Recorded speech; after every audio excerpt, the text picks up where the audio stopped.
когда мы ходим в истине, мы будем преуспевать. В третьем послании Иоанна, в 3 главе, в 4 стихе написано, что нету больше радости, Иоанн пишет для него, когда дети мои ходят в истине. И вы знаете, когда мы продолжаем ходить и ходим в истине, то мы начинаем преуспевать в нашей жизни. Но есть условия для этого преуспевания. Это во 2 стихе написано. Этот стих самый оспариваемый. Я больше всего слышал противоречий по этому стиху, потому что там написано: «Возлюбленный, молюсь, чтобы ты здравствовал и преуспевал, как душа твоя». И некоторые люди говорят, что это стих просто приветствие, но я не думаю, что в Библии есть что-то просто.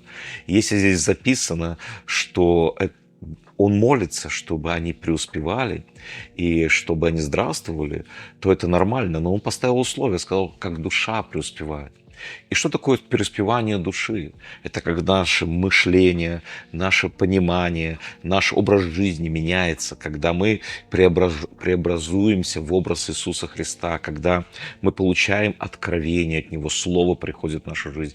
Мы начинаем понимать, что Он от нас хочет, Его волю, и мы начинаем так поступать, наши привычки меняются, наши поступки меняются, наши слова меняются, и таким образом приходит преуспевание в нашу жизнь, и приходит здоровье в нашу жизнь.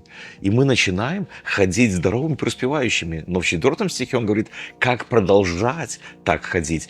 Сначала это пришло, это хорошо, но чтобы продолжить, надо продолжать ходить в истине. Мало один раз получить, мало один раз услышать, продолжать слышать, продолжать ходить в этом, продолжать это говорить. И если мы ходим в истине, то помимо и преуспевания, и из здоровья придет, и радость большая придет в нашу жизнь. Поэтому мы здесь из радости, которую Иисус нам дал, и Он сказал, что Царство Божие – это праведность, мир и радость в Духе Святом.